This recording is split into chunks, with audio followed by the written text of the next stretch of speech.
At Arizona State University, we've made online education better, smarter, and more personalized so you can go further in your aspiring field. I decided to pursue medicine once I realized that ASU did have the online program for biological sciences. You're still required to learn the same curriculum. You're still being tested on the same content that anyone would be tested on in person. The comprehensiveness of the program prepared me so well for medical school. Explore over 300 programs at asuonline.asu.edu. At Arizona State University, we're bringing world-class education from our globally acclaimed faculty to you. Ranked #1 in innovation for 10 consecutive years and #2 among public universities for employability.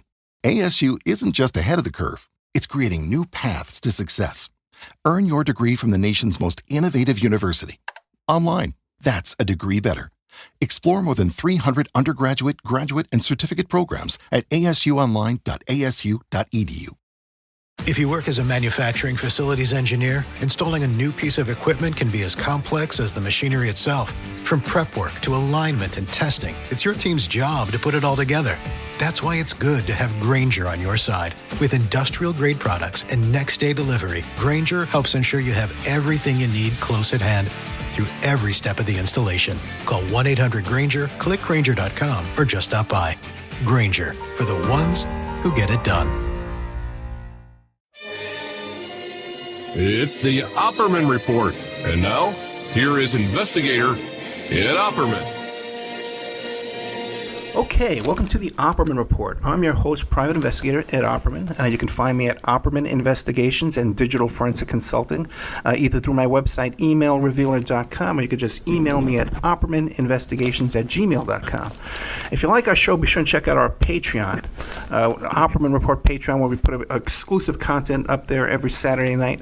And, of course, our archives are always free. You go to Spreaker.com, you can find the show for free. And there's a chat room in there. You get an email notification anytime we put up new content. I got for you today an incredibly fascinating story that you think you know. You think you heard of this story, but there's so much more to it.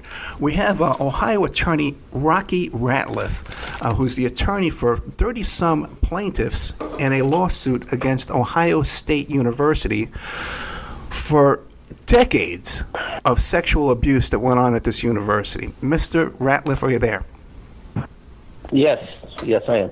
Thank you so Thanks much. for having me on. Thank you. Yeah, just to clarify that, I am an attorney here in Ohio. I've been licensed since 2012. Prior to that, I was a probation officer in the county that I'm in, which is Marion County, Ohio, and I did that for about 6 years. Also, prior to that, my background would be I was in juvenile corrections as at a rehab facility, lockdown rehab facility, for about 6 years. So that I have a background in criminal law, basically. But our firm here in Marion, I guess I'm in a unique situation as an attorney. I'm in with my father, who's been an attorney for about 42 years, and two other individuals, one of them being my brother, who also wrestled at Ohio State after me and was an All-American at Ohio State. So I have a unique situation in this case as I'm an attorney for 46 guys at Ohio State, and I have my own individual case, which my father represents me in against Ohio State because I was an athlete, former athlete at Ohio State. So, I have a unique thing in this case because I was a former athlete there as well as an attorney. And you're also a survivor of Dr. Strauss? Yes. Basically, my wrestling career from high school, I went to a university, Hofstra University, for 2 years. I was a scholarship athlete there for 2 years, a starter. They fired our coach, so there was about 5 guys from Ohio that then transferred back. Me and my suite mate actually transferred back to Ohio State, one of the schools I was looking at when I originally left. So I wrestled at Ohio State from 95 to 97, and Dr. Strauss would have been let go ultimately in 98, but around there he stopped being, at some point in time, and while I was there, he stopped being our treating physician, if you will. Oh, well, that's good news, at least, yeah. Well, explain to us what's the basis for this litigation. What went on at OSU? Yeah, so from Dr. Strauss comes into OSU about 1979 to he ultimately is dismissed in 98, and they give him emeritus status, honorary status, and let him go out in the street. He practices here for a couple years, and then ultimately we know he goes to Southern California, or maybe Central California, somewhere in South California, where we believe he was treating underprivileged youth at like free clinic type establishment. And ultimately he commits suicide in 2005. But from 1979 to the end of his career, he was a professor at the university for medical students, obviously. He was working in the student health center where normal students would get their medications or be treated at the university. And then he was also part of the athletic department from 79 until, I believe, 96 is when he stopped being part of the athletic department because of one of the coaches, the fencing coach, had actually stepped up, and then they were having other problems with him. But then I think he kind of was phased out around 96, 97 is when he phased out. And this litigation involves, at least for my group, I have a couple things that are different than others, but the first part of our litigation is basically what Dr. Strauss was kind of doing to the athletes, and you have anywhere from just groping sessions with the athletes all the way to, depending on what athlete you're talking to, oral sex and or anal penetration with some of the guys. So it's a whole vast array of litigation as far as what he did to each individual guy. Then we also have where, and obviously he's a doctor at Ohio State. We're told to go treat with this guy, and then we go from that to there was our facility, and a lot of the facilities, but most of my clients' facilities was a place called Larkins Hall, where the athletes for wrestling, fencing, gymnastics, both male and female, swimming and diving, both male and female, are housed. That place was a very sexually deviant area, and athletes were getting almost daily where they would have people showering with them or masturbating to them or watching them or taking pictures of them. Well, let me stop you for a second, Mr. Ratliff. Yep. And the reason for that is that the college allowed anybody with a college ID, employment ID, you could be a landscaper over there, and they will let you go shower with the boys. Yes, and for most people, probably your audience would get, this is the student health center, the student activity center, if you will, where your intramural sports are going to be. This also houses classes. This building had classes, especially in the physical education department. So this building is ran by, I believe, the Department of Physical Education, which is under the education wing of Ohio State. So this was not an athletic facility. This was a huge facility, I think 3 or 4 stories. I mean, it had been around forever, but it would have your intramural basketball courts, and if you were going to get on a treadmill, you would be there. To get into this facility, it was monitored. You would need a student ID, and you would have to be a student or an employee or a staff member at The Ohio State University. So this is the people that are able to use this facility. That's where, a lot of the stuff, I think, where guys were really complaining to the university was under this, that they put us in an environment that had this kind of sexual deviancy. Well, and then the can last you describe part of what the sexual deviancy was? It's a lot of it, but on a daily basis, or at least an every other day basis, a wrestler would come in, you would go into your locker room, which was separate from everywhere. So we had a separate locker room, but we shared the bathrooms, the shower facilities, and a sauna. So for wrestlers, obviously cutting weight, we use the sauna quite a bit with the rest of the facility. So we had a separate locker room where we would change, we would come out, go to our practice, and then we would come back. Once you came back in the sport of wrestling, taking showers, they want you to do that immediately because the infection you can get from the wrestling mat or touching other guys that might be infected with skin diseases such as ringworm or impetigo or herpes or something like that. So it was very important that wrestlers shower right after their practices. When we would come down to shower, you obviously go into your locker room, you get undressed, and you get your towel on, and then you would go take a shower. Now, this is a public shower, an open shower. You would have guys that would come in that would sit there and masturbate to you. I mean, they would actually be erect and sit there and lather up and just start looking at you and start openly masturbating in the shower. Or you could find them in the stalls that if you open the door to, like a restroom stall, you could then see into the shower. So they would crack doors of that to watch you. They would come by, take pictures. There would be people that would just openly rub themselves in front of us. I mean, that's the stuff we're talking about. Plus, there was always guys being caught, and it was usually guy on guy. I mean, they've caught people in our wrestling room when I was there having sex, people outside in the bathroom outside the wrestling room having sex where we practiced, people in the stairwell that led to, it was a private stairwell that led to our wrestling room having sex. That's the kind of things that we're talking about.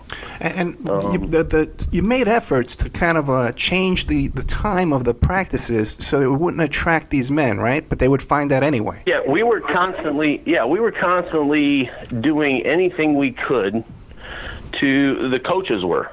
So the coaches would say, hey, we're going to move practice times in the hopes to not have this around. These efforts to not be around these guys or to get separate facilities, as far as we can tell, we're being told by our coaches, hey, we're trying to get out of here because this is a terrible environment for training for you guys. We're trying to go to other facilities.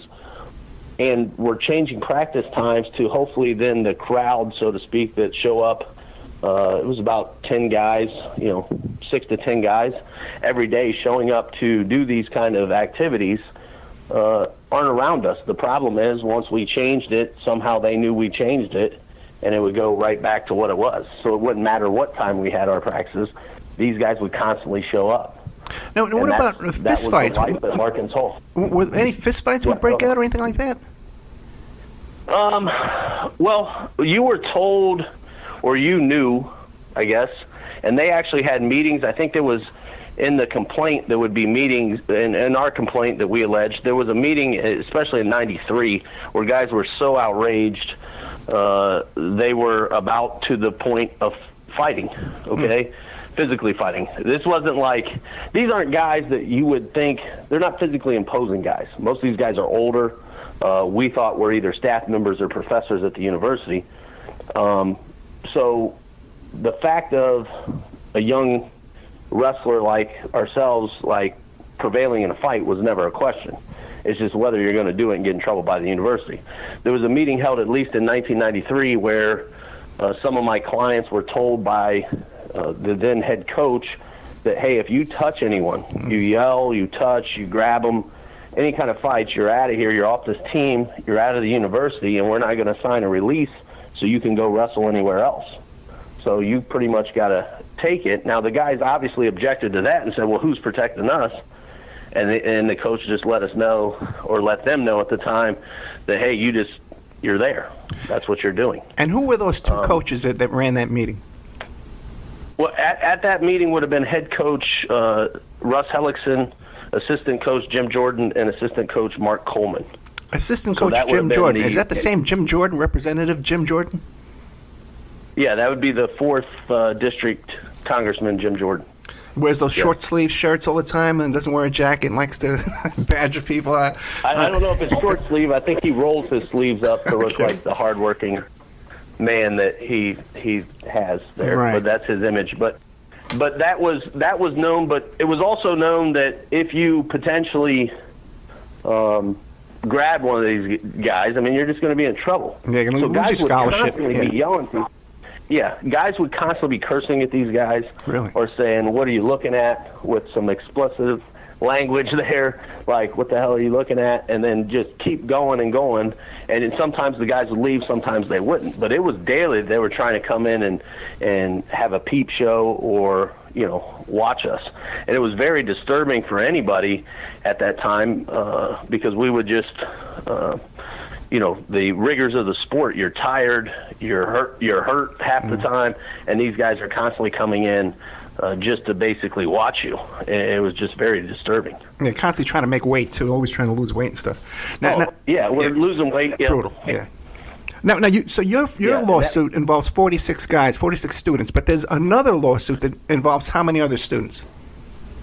Yeah, so currently, and I get this all the time, where I got people that think that Ohio State did settle, but they settled with approximately about 30-some% of the claimants, so that would be 162 that they settled with. My lawsuit has 46 plus my own, so 47 are with me. There's another 100 and approximately 5 guys with a firm. Multiple attorneys are in that. The lead attorney is named by Rex Sharp. He's out of Kansas. And there's a couple guys in there that I know, Steve Etsy and Robert Allard. Steve Etsy is, I know, involved in the Michigan or the state up north lawsuits that they have with their doctor that was pretty much doing the same thing. And then Robert Allard out in California, I think he dealt or is continuing to deal with USA Gymnastics. I think he had some cases with them concerning the state up north, Michigan State's girls with Dr. Nasser. So that's that group of kind of the head attorneys there. Then there's another group of about 93 individuals, a main group, which is led by attorney Scott Smith out of Columbus. And he has a couple attorneys out of New York City, Debbie and Alan, and then there's a public justice out of Washington, D.C., and an attorney, Adele, is helping the Scott Smith group. So public justice is involved trying to help that group as well. So those are the main groups, and then there's a couple one-offs. The settling group is a Wright Schulte, which is out of Dayton, Ohio, and they have some attorneys in Cleveland. Those guys, I think, now have another 10 to 15 guys, even though they settled, but they have another 10 or 15 that have stepped forward and came in. So there's over, 250 guys still in this thing out of over 400. Okay, so I've lost count. It's a huge number of young men that were put through hell. And also, too, when I read your complaints you sent over to me, many of these young men were molested multiple times, some of them 30 times. Yeah. So what you have is the dynamic here is we're talking Dr. Strauss is the treating physician, and Dr. Strauss obviously is doing all these things, but he is basically getting clearance by the university, and multiple complaints were made, and usually you would make them to training staff because that's who we were constantly around is our trainers, which were obviously medical staff, but trainers and student trainers that were, the student trainer is there to be a trainer, so they're learning, so they're constantly around you. You got, in wrestling, we had 2 or 3 constantly student trainers who then you report to the head trainer at Larkins. So we're always reporting stuff to them, but they're always telling us, hey, this is totally legit exams. This is fine. It's normal. He's a very good doctor. He's thorough. He was also like an Olympic doctor for Olympic sports like wrestling. He was the wrestling Olympic doctor, so he worked for USA Wrestling. All of us knew that.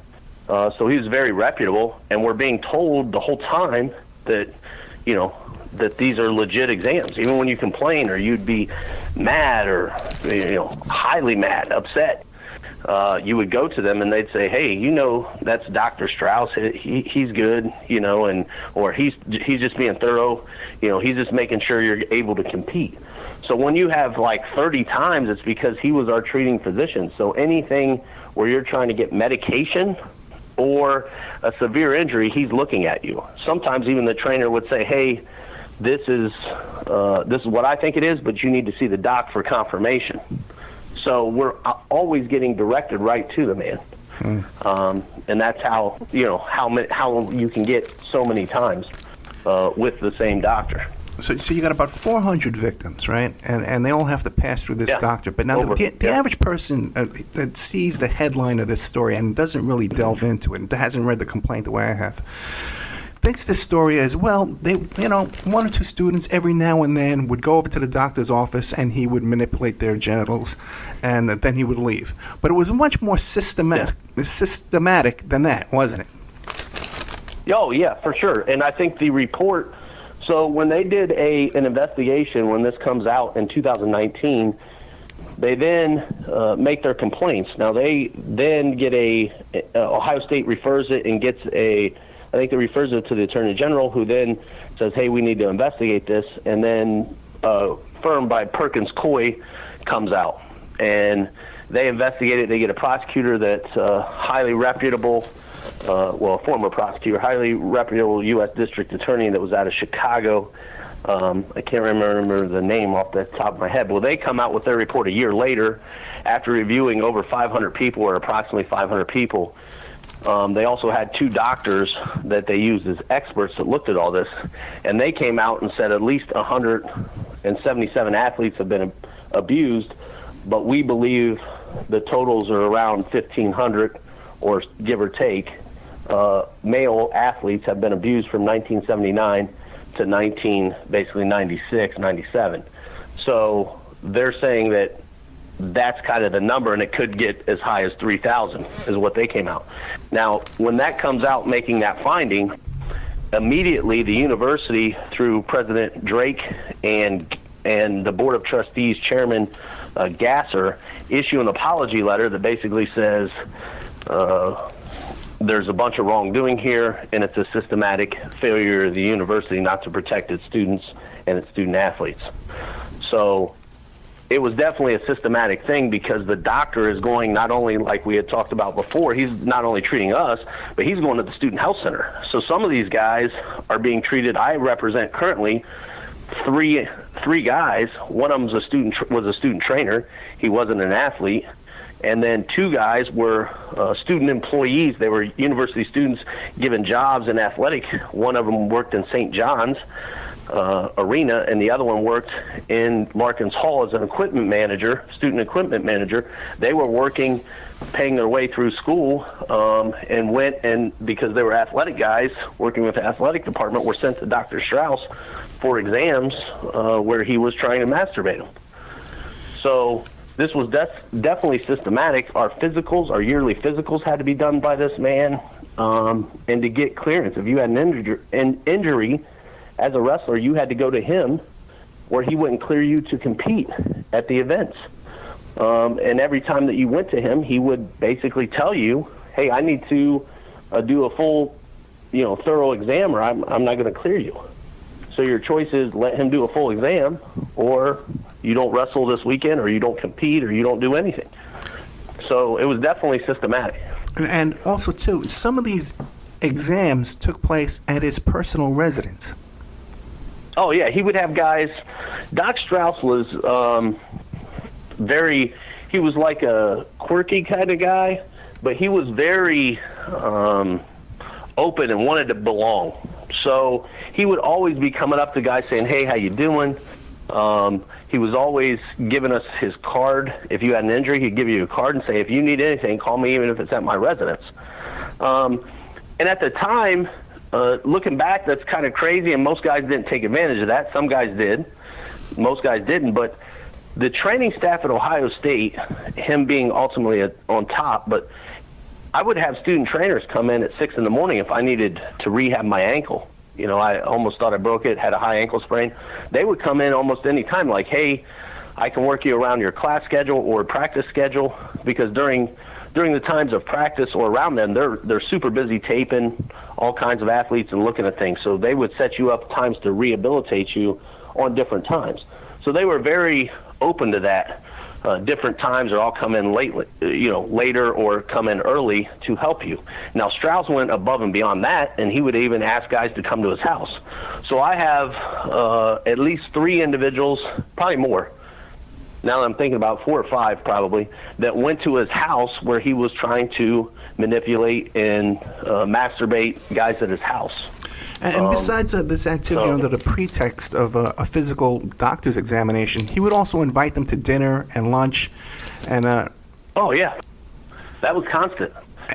He would, try to say. I had one guy. I laughed at his story when he told me, because at the beginning of every year, the NCAA has a ton of rules about not taking extra benefits. So we'd have to attend these meetings. And when I say meetings, I'm talking like 8 hours of meetings. So you're in these meetings talking about what you can and can't do as an amateur athlete on benefits from, let's say, donors if they try to approach you and try to get you to take money, or an agent, how you're to get out of that situation. I had one individual I represent. Doc kept trying to ask him out to dinner, and he would say, "Doc, that's an extra benefit by the NCAA. I can't take it." So he tried to get out of it by trying to throw the compliance rules on the doctor, and the doc said, "Those don't apply to me because I'm the team doctor, so I can, obviously take you out for the steak dinner." Some guys I represent took him up on that. I mean, anywhere from, and sometimes it wouldn't be, when we talk dinner, sometimes he would be asking you to a very nice place. Other times it'd just be like, "Hey, you want to go grab a bite at Wendy's?" Looking back now, he was trying to make friends and be a part of it so he could, like any manipulator or any person that you see in a sexual assault case, and you have a very extensive criminal background, I mean, he's trying to be your friend. Yeah. He's trying to groom you, is the correct word that you're using there, is grooming you so he can then do certain things to you. And you also have evidence of him calling the dorms to... Oh, yeah. There was several houses. He would call dorms, but there was several houses. There was 2 or 3 places we would consider wrestling houses, meaning everybody in there that lives in that place, that's let's say a 6-bedroom place, everybody in there is a wrestler. So there was about 2 or 3 places. And now this is back when, obviously, we had the caller IDs. They were in white boxes, right. And it would come up Richard H. Strauss, and it would have his number. And he was calling that place, that facility, all the time, the house there, all the time. And he was looking for basically a couple of the guys that everybody knew that was kind of Doc's favorites. So a couple guys got it, I think, worse than the rest of us, but, he dished out the manipulation and the sexual abuse pretty evenly, but a couple guys, I think, submitted a lot easier. So he would constantly call for those individuals. And also, too, he would offer to help the young men with their modeling careers. Oh, yeah. That was a constant. Doc was always, he had a hobby, I guess you would call it, and he would tell you, "Hey, I got a hobby of photography.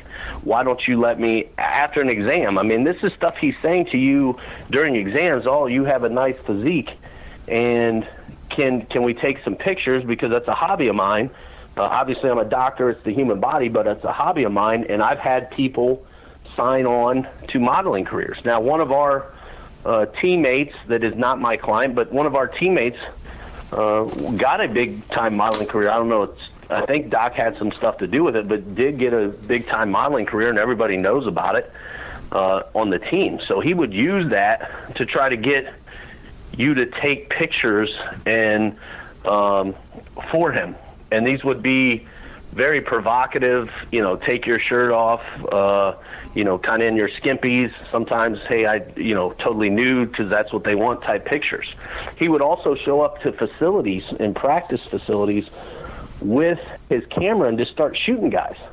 Like as you're naked weighing in, he's got a camera just shooting things. As you're preparing for practice, I got a hockey guy that was half dressed, putting on his skates like he's got his bottom half on, and Doc's over there shooting pictures and telling him what great pictures he got of him. And then, hey, once I get these developed, I'll give you copies of these. But he actually had trouble getting them developed, didn't he? He actually had trouble getting them developed because they started turning them down. Exactly. His pictures were so provocative. The place he took his film would exit and say, "Hey, we're not producing these films, man. This is not right." We're going to have to take. And these are. We're going to have to take a commercial break, but just to get the gist of this, we're talking about close to 3,000 young men that were affected by this negatively. many coaches and staff were aware of this. The neighborhood knew that this was a place to go for this kind of activity and go to the stairwells and loiter around the bathroom and stuff like that. Is there any possible way that people didn't know what was going on? You mean the people that were there? Yeah, in the facility. Is it possible that anybody didn't know what was going on? Even a wrestler, that this wasn't common knowledge? Impossible. Impossible. It'd be impossible. It was a daily thing in Larkins Hall for wrestling. Daily. Yeah. It'd be impossible. And if people read this complaint, by the way, can I put that complaint up online? Yeah. Okay, great. It's public record. I mean, it's a federal filing. Yeah, if people read this complaint, man, you're going to be shocked. There's so much more in this. There's no way we can even cover everything that's in the complaint.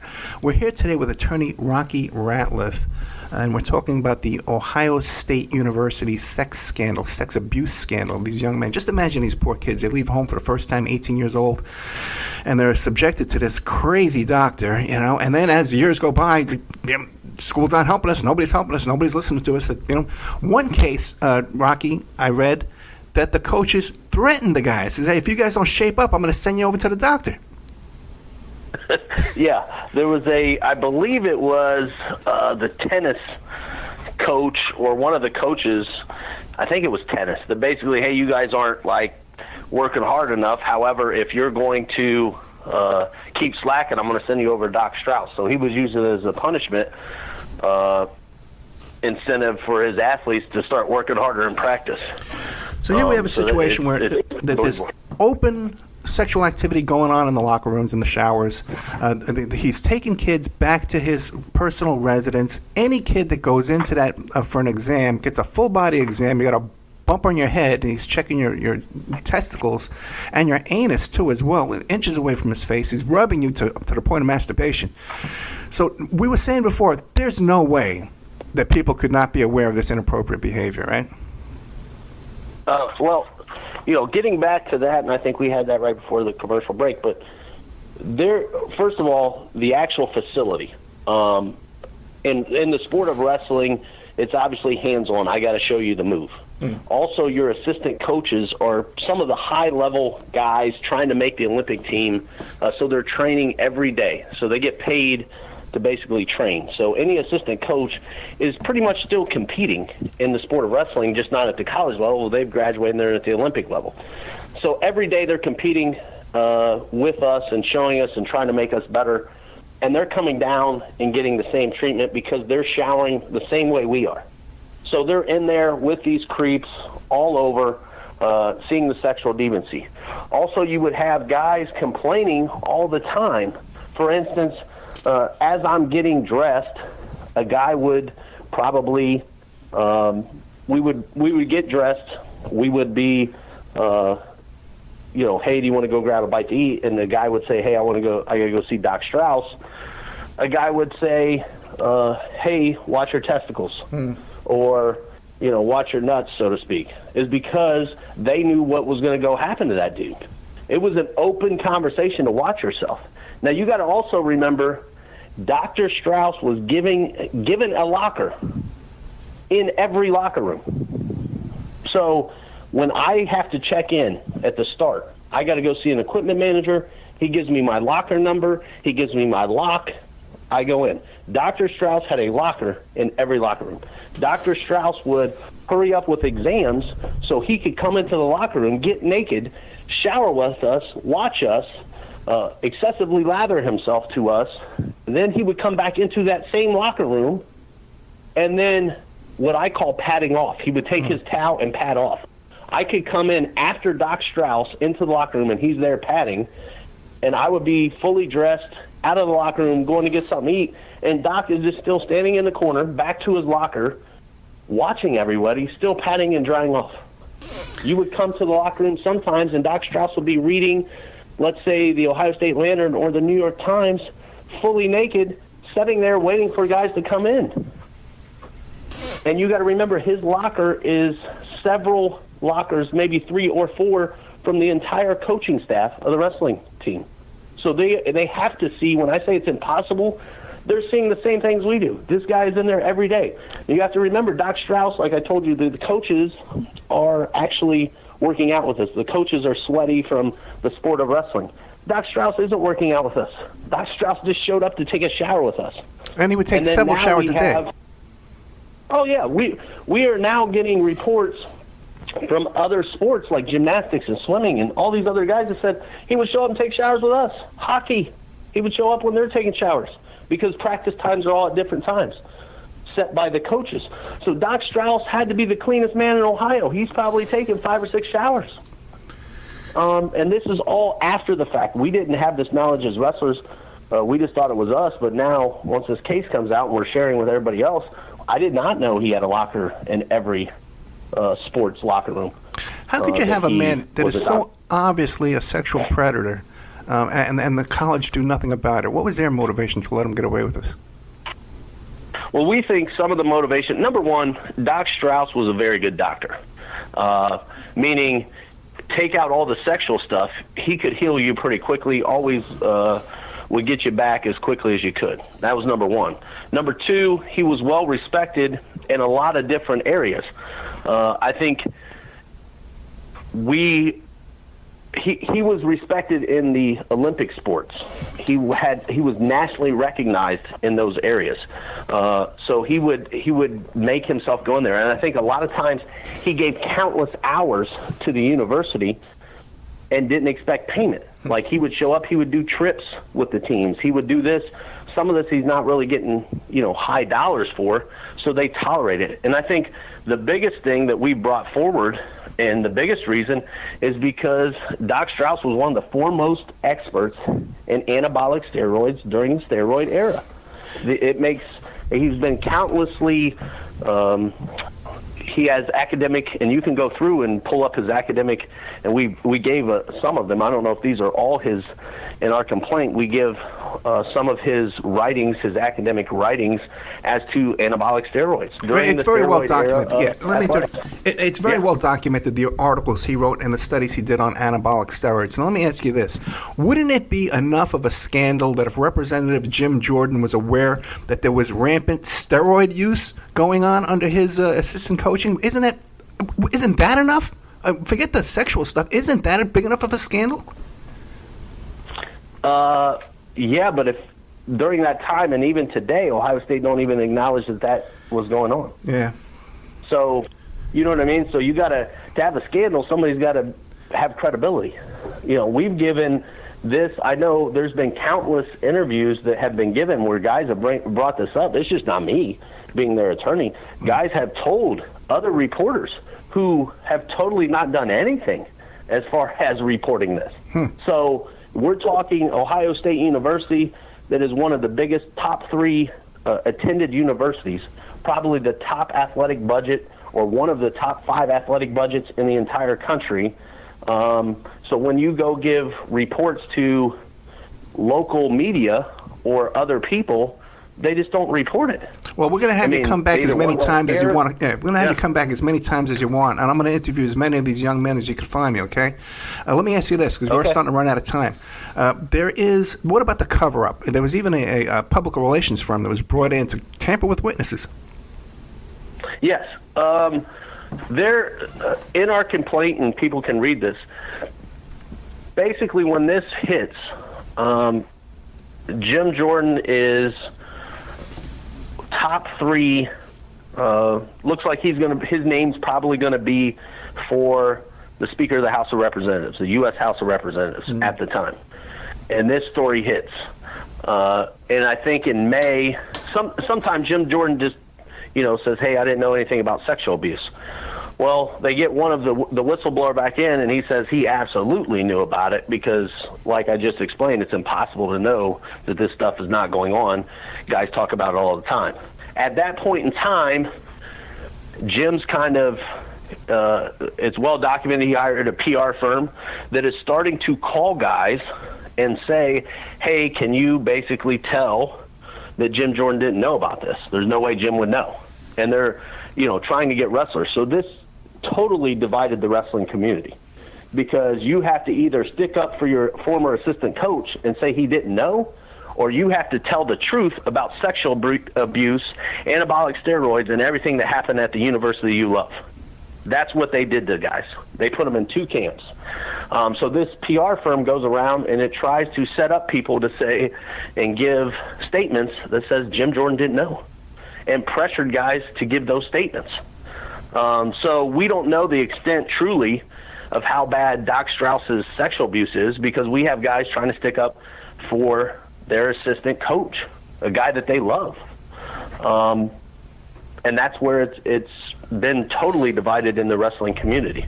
Yeah, the relationship with the university. Yeah, the relationship with your coaches is also, very. Yeah. Oh, it's destroyed. Yeah. I mean, quite honestly, it's destroyed. So guys that brought us into the university to tell us to stick up for the weak, or that would always say have a voice. I mean, these are the lessons that our head coach Russ Hellickson and Jim Jordan. Jim Jordan, to me, just to me personally, was my icon. I mean, he was an icon to me. He was my idol growing up as a wrestler. He was one of the toughest guys in our country in the sport of wrestling.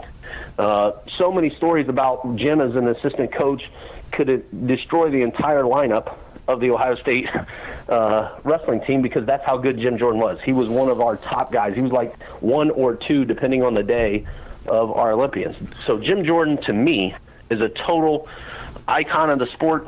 He was my idol growing up. Jim Jordan recruited me. Ultimately, I left and went to Hofstra University, like I had told earlier in the show, and came back. When I got back, Jim Jordan had left to be a state rep. I live in Jim Jordan's district. I've supported Jim Jordan. I can't remember.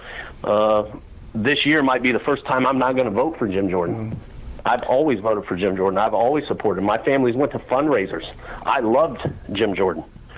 But Jim Jordan is totally not telling the truth about what happened at The Ohio State University. And Rocky, you told me simple. You told me in our conversation earlier this week that you believe that Jim Jordan actually confronted Dr. Strauss on behalf of the wrestlers. Yes. If you look at our wrestlers and our complaint, if you're a Jim Jordan fan and you read that, there's not going to be anything in there that's going to tell you, well, Jim Jordan participated in the sexual abuse. In fact, it's the opposite, because what we are saying is Jim Jordan is lying about it happening, but Jim Jordan was part of conversations. In fact, if you read through the complaint under Dinyasha Yates, and this has been widely reported in the media, and this is how it even started, Dinyasha was a transfer just like me. Dinyasha went, got a physical from Strauss, and totally went off the hinges. He's a very passionate guy, and was going off the hinges on what the heck just happened. He marches into the locker room, and there's 5 or 6 guys that have all corroborated his story that he is going off the hinges in the locker room. At that point in time, Jim Jordan and head coach Russ Hellickson say, we're going to get this sorted out right now because this is so egregious.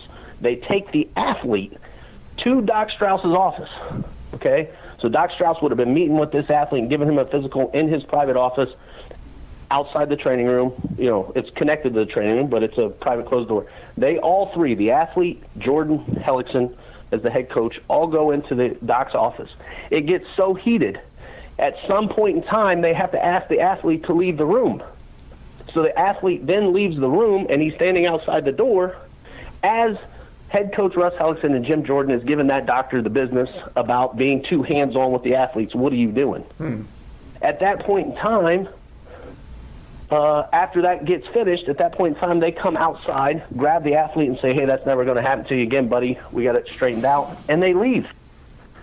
So Jim Jordan, if the truth be told, actually confronted the doctor in the presence of the athlete to try to stick up for him for being too hands-on or, manipulating. And I think he gave him a digital rectal exam and manipulating him during that exam. But Mr. Ratliff, no, Jim Jordan, his locker was right next to Dr. Strauss's locker in the locker room? It's either next to, but it might be two. Lockers go right in order, one right after another, just like any locker room. Nearby. It would have been in the vicinity of 3 or 4 away, maybe. And Jim Jordan would spend a lot of time in the sauna, where Dr. Strauss was in there naked. Oh yeah. Lounging. Yeah. Plenty of my clients have talked about that. Jim Jordan was training at the time. Jim Jordan was one of the best athletes in our country at the time in the sport of wrestling. He would have been using those facilities to lose weight and use it, and a lot of guys use saunas in the sport of wrestling for therapeutic, to get in there, shed a few pounds, obviously for weight loss, but also therapy as far as it just feels good on your body, Sure. if you use the sauna. So he would be in there. Jim Jordan even gave an award, which was called King of the Sauna, to an athlete, the guy that would be in the sauna, basically that would talk the most trash in the sauna. Guys would, jab at each other and talk crap when they were in the sauna. Sure. And Jim Jordan actually gave an award called King of the Sauna. Okay. So, he was in there constantly. Let me ask you this too, because we're running out of time. There's a Jeffrey Epstein, Les Wexner, Abigail Wexner connection to all this too as well. Can you brief us on that?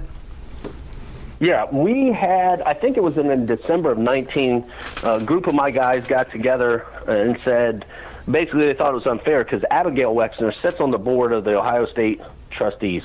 So my guys basically said this is just unfair that she is deciding our fate, yet she's part of a lawsuit that has an individual that was sexually assaulted at her property or the Wexner property by Mr. Epstein. So we asked them to look into that, like how can she sit in judgment of us in this case if she's got her own sexual assault problems going on. So we asked them to look into both Les and Abigail Wexner for the ties to Jeffrey Epstein and this lady's story. As sexual survivors, she's out fighting her own fight, so we asked them to step forward, the university and these different agencies, to ask for that. Now, the university at some point in time did find that Jeffrey Epstein in their accounting we think it's more, but the accounting showed over $300,000 that the university returned to the Ohio Attorney General's office to fight sex trafficking that was, quote-unquote, Epstein-donated money. But there's no doubt that Epstein and Wexner have donated vast amounts of money to the university. I mean, that's easy. Wexner's name is on several buildings, including the medical center, the football field, training facility, all that stuff. The medical center where Dr. Strauss has an office. He would go over there occasionally. Okay. Dr. Strauss mainly was in Larkins, but he would go over there occasionally for football guys. I mean, no doubt about that. And so Lex Wexner, he's still on the trustee as well? He is not any longer. His wife, though, Abigail, is I think her title would be vice chair of the board of trustees, but she is the second in command, so to speak, of the university board of trustees. We're just about out of time. What would you like to leave us with in all this? Well, I think, quite honestly, most of my guys were injured more than or abused more than the guys that are still or that settle, because I get a lot of guys that think that this case is over, and it's not. For a lot of guys, there's a lot of pain still going on. But I think the most important thing that any one of us would want anyone to know, because a lot of our guys talk about maybe in a far off place or some small town somewhere like most of us are from, that an 8-year-old or a 10-year-old boy is going to get his first physical. So we're hoping that just because it's male, because this is the biggest male sexual abuse scandal at any university level, just because it's a male, it can't happen. So we're part of what we consider the Me Too movement, that if you see something, you need to say something, or something's off, hopefully that kid will get heard. I mean, that's our biggest thing that we want, is to bring light to this. And we've obviously sued the university for damages, but we're asking that there's a ton of education. And for the first time, hospitals, at least in the area of Ohio, have started asking little boys for the first time, has anybody inappropriately touched you? They had that question. The social workers at the hospital had those questions for little girls, but have never asked that for little boys.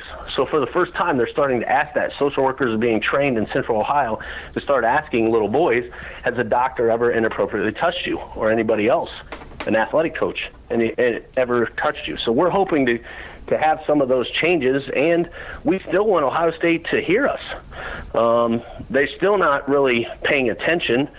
You got to remember, Ohio State settled with these guys and have taken a hardline stance to settle. So they have admitted their abuse to us. They said it was a systematic failure, but here's your money. If you don't like this amount, basically just get out of here then. And they've filed to dismiss us at this point in time. We want people to help us. They're trying to throw us out of court right now is the big thing. Well, how can people help you? What can they do? Well, I think they can call, the Ohio State Attorney General, because his office has got special counsel trying to throw us out of court. So, or they could call any of the Ohio legislatures, because there was a bill that actually never made it out of committee. They had one person talk out about it. They had 6 meetings on it, and the Ohio legislature never sent it to the floor, ever. Yet the Ohio Attorney General and the governor, they talk about how disgusting it is, and criminally we need to have a statute limitation period for rapes that are lifetime, but they're asking that Ohio State be, to dismiss all of us out of court and not really do that civilly. So it's unfathomable to me that criminally you could be charged forever, but a statute limitation for sexual abuse would only be a couple of years. Yeah, and many states, they've changed that too. They've made it.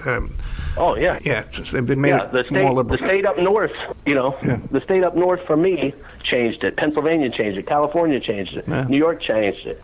All these guys have taken these actions, and Ohio State wants to do nothing. Ohio wants to do nothing as a state. It's amazing. Yeah, maybe too, people can call or write Representative Jim Jordan's office and ask him to do the right thing and speak out and call for a just settlement for these victims. No hard feeling. Yeah, and for all intents and purposes, my guys would have said Jim did it then. He's just not doing it now. We feel abandoned by him, and it hurts. It really does, because all of us love Jim Jordan. All of us thought he was our friend. He was our coach. He was a clinician around here. He's still around here. Mm-hmm. And it really hurts. We all feel abandoned. So hopefully, he eventually does the right thing and tells the truth. Rocky Ratliff, thank you so much. Feel free, anything new comes up in this case, I'll put you right on the air.